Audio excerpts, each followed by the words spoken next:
Vamos a hablar hoy de las distintas formas jurídicas de organizar una empresa. Y para eso vamos a producir un primer recorte. Vamos a comenzar hablando de las personas jurídicas según están descritas en el nuevo Código Civil y Comercial de la Nación. El Código Civil y Comercial de la Nación, en el artículo 141, define quiénes son las personas jurídicas y explica que las personas jurídicas son todos los entes que tienen la capacidad de adquirir derechos y contraer obligaciones. Esto es para cumplir el objeto social que se han prefijado en su contrato constitutivo y para la consecución de sus fines. Es decir, que el Código Civil y Comercial reconoce como sujeto de derecho a una persona jurídica, a un ente ficticio, y a él le atribuye esta capacidad jurídica. Encontramos entonces dentro de esta primera gran clasificación las personas humanas por un lado y las personas jurídicas por el otro. Entonces vamos a hablar como forma jurídica de organizar una empresa de las personas jurídicas exclusivamente, aunque no es la única forma jurídica de organizar una empresa. La persona jurídica es un centro de imputación diferenciado. ¿Qué significa esto? Que tiene personalidad jurídica que la diferencia de los miembros, de los socios que la componen. Hay un ente ficticio creado por la ley al cual se le imputan todos los actos que realiza. Y esto en función de la teoría del órgano que indica que la empresa o la sociedad o la persona jurídica va a tener ciertos órganos que son los que van a desarrollar los actos de la vida jurídica de ese ente. Estas formas de organizar la empresa a través de la estructura de la personalidad jurídica, decíamos entonces que se estructura a través de la teoría de la representación o la teoría del órgano, y se distinguen básicamente tres órganos principales. Uno que es el órgano de gobierno, el órgano de decisión. Las decisiones se toman generalmente en asambleas, salvo que el tipo social o que el estatuto permita alguna otra modalidad. Por otra parte, tenemos el órgano de dirección de esa empresa y de representación, que se va a distinguir en cada una de las personas jurídicas según lo que diga la ley. Y eventualmente puede existir un órgano de fiscalización. Si no existe un órgano específico de fiscalización, la fiscalización la pueden ejercer cualquiera de los miembros que componen a esa persona jurídica.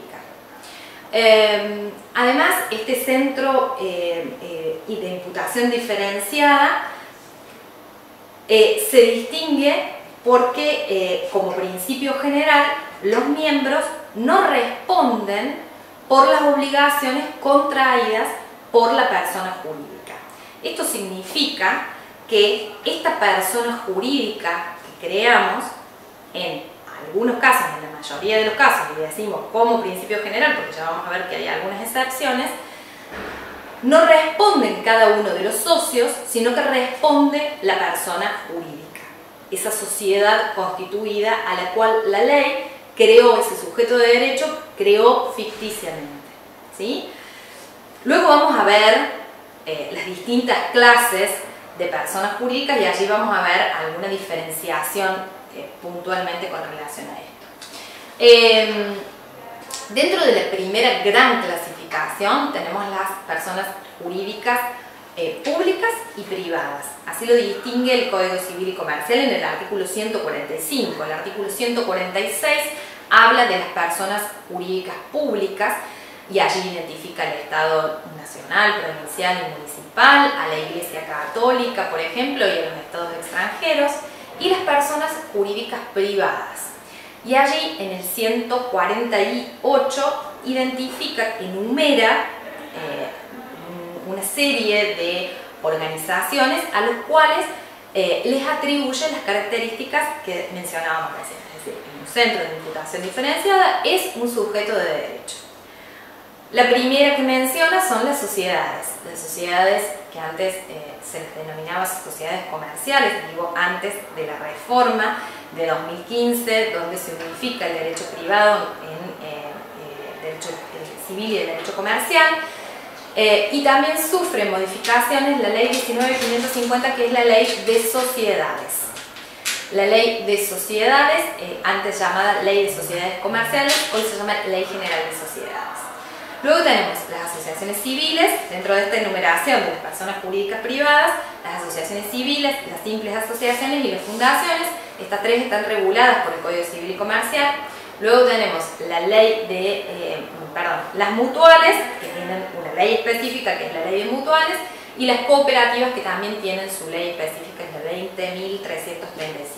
También identifica este artículo del Código Civil y Comercial dentro de esta enumeración de los sujetos de derecho privado a los consorcios de propiedad horizontal y a todo otro ente al cual la ley le atribuya estas características.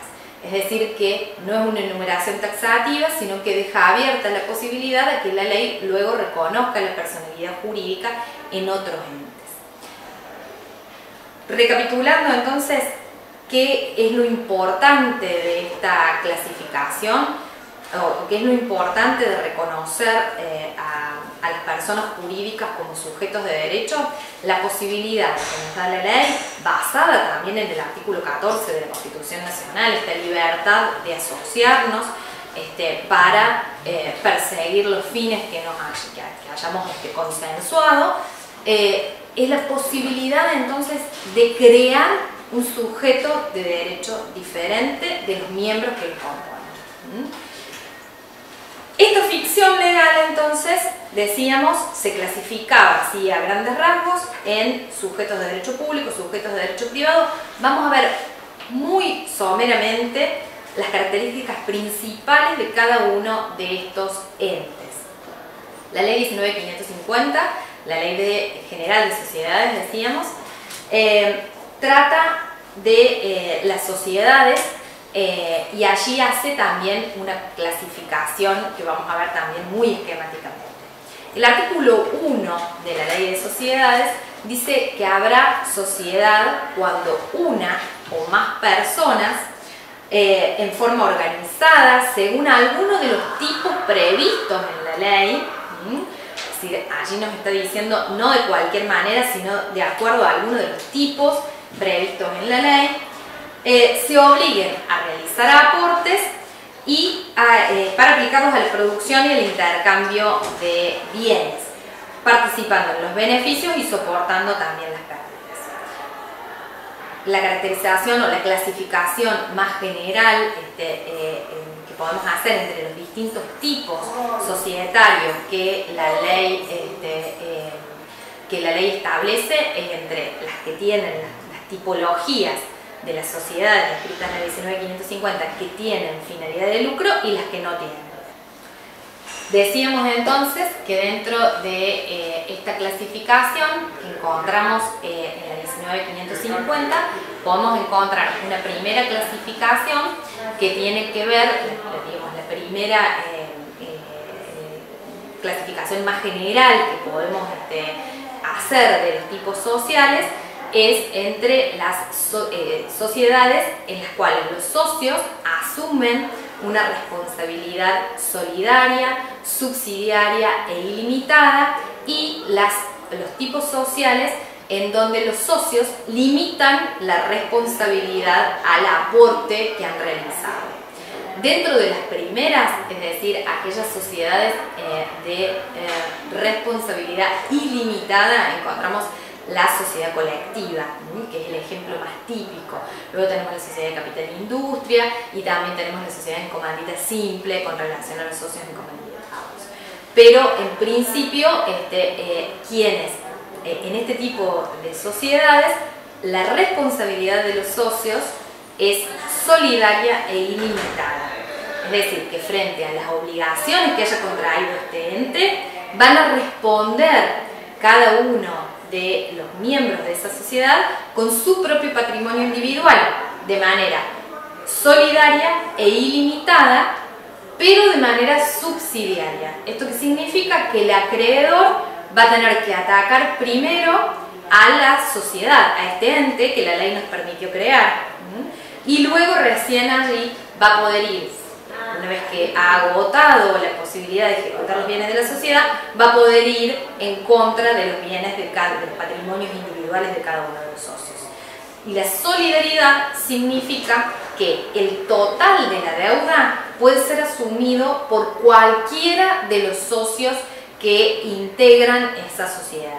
Y luego va a tener una acción de repetición en contra del resto de los socios que no pagó en tiempo y forma la deuda social.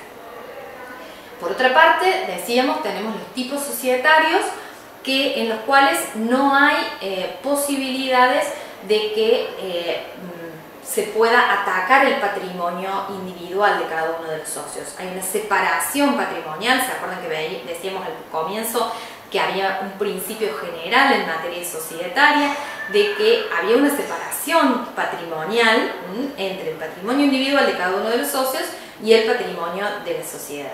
Bueno, esto es lo que ocurre en las sociedades de responsabilidad limitada y en las sociedades anónimas.